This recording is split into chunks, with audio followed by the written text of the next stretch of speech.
This is a CBS News special report. I'm Nora O'Donnell in New York, and we are coming on the air with breaking news with another school shooting. This time about 45 miles northeast of Atlanta in Barrow County, Georgia. Now, the local sheriff's department said a suspect is in custody, and there are reports of casualties. Police say the alleged shooting occurred at about 10:23 a.m. at Appalachian High School, which has about 1,900 students. So it is a big high school. Parents, we're told, are now allowed to go to the campus and pick up their students. Georgia's Governor Brian Kemp issued a statement saying he has directed all available state resources to respond to the incident. The FBI's Atlanta office said it has agents on the scene to help coordinate and support local law enforcement efforts. CBS's Jared Eggleston is on the scene in Georgia, and he joins us now with the very latest. Jared, tell us what you see. What happened this morning? Nora, good afternoon. Out here on the scene right now, it's still very active, a very chaotic scene. Within the last few minutes, even another life flight helicopter landed here on the property of the school that you can see just over my shoulder. Now, parents here on the scene, they swarmed here. As I got here, there were cars in about every mile, about a mile radius around the school, with parents just leaving their cars on the side of the road so that they could rush to the school to be reunified with their students. Now, I've been talking with some of the parents as I've been out here over the last half hour or so, and a lot of them are just anxiously awaiting the return of their students. And as you mentioned, Nora, the school is working on reunifying the students and their families right now. Jared, can you describe how many ambulances were on the scene? How many of those life flight helicopters have you seen? I've seen at least two circling the school since I got here. And like I said, one of them actually landed. I would say at least 30 to 50 ambulances are here on the scene. They're still here on the scene right now. Some of them have started to leave even just as we've been talking, Nora. But there's a lot of ambulances here and a lot of police responses as well. As I was coming here, there's one highway that will get you to the school. It was constantly more first responders, more ambulances, more police coming to the school to assist with that response. And Jared, describe the area for us. This is a rural area outside of Atlanta. If you're familiar with Georgia, it is in between Atlanta and Athens, where the University of Georgia is. This is one of a growing community around Atlanta, one of the bigger areas where a lot of people are moving out in the suburbs. So it is rural, but it is still a very big suburb of Atlanta. And as you said, Nora, this is also one of the bigger high schools in the county.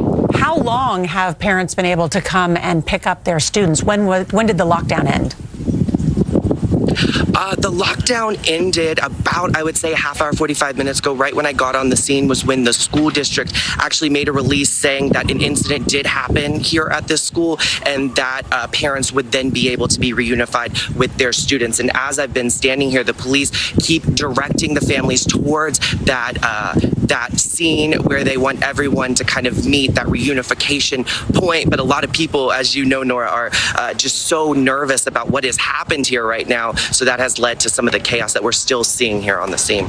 CBS's Jared Eggleston on the scene, this developing situation. Just to repeat, one suspect in custody at this hour. There are casualties, and as Jared described, dozens, in his words, of ambulances were on the scene, including those helicopters, to help with some of those casualties. Want to bring in now our CBS News law enforcement expert, Rodney Harrison. He is a former police commissioner from the New York City area. And Rodney, now that this suspect is in custody, what are the next steps for law enforcement?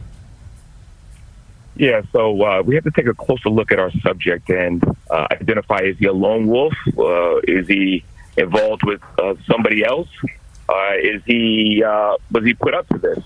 Also, we have to take a look at the other local schools and make sure that those schools are evacuated as well. So we have to find out what was the motive, what caused this individual to be involved with this active shooter and do such a horrible incident, but also make sure that the surrounding schools are safe going forward. And that's important regarding getting kids out of the schools, evacuating those schools, and getting them home safely to their families. Mm-hmm. And Rodney, this has become all too common in America, these school shootings. What is the profile of a school shooter like this? It's unfortunate that these school shooters come in different forms and fashion and different sizes and different shapes. Listen, it could be anything from someone being bullied at school to somebody that just wants to use this as a platform to get a message across. So there is no cookie cutter way of looking at anybody that does this act of violence. But I will say this is important, that all local law enforcement work with their local school districts to make sure that they have things in place because these incidents are happening too often. Our CBS News law enforcement expert, Rodney Harrison, thank you very much. And just to update, one suspect in custody after authorities received a report of an active shooting at Appalachia High School, which is about 45 miles northeast of Atlanta. The school went into lockdown. Number of ambulances and helicopters on the scene to transport casualties to local hospitals. At this hour, according to the local sheriff's office, parents are allowed to come pick up their kids. Our coverage will continue on CBS News 24/7, your local news. And then tonight, we will have a full wrap-up on the CBS Evening News. This has been a CBS News special report. I'm Norah O'Donnell in New York.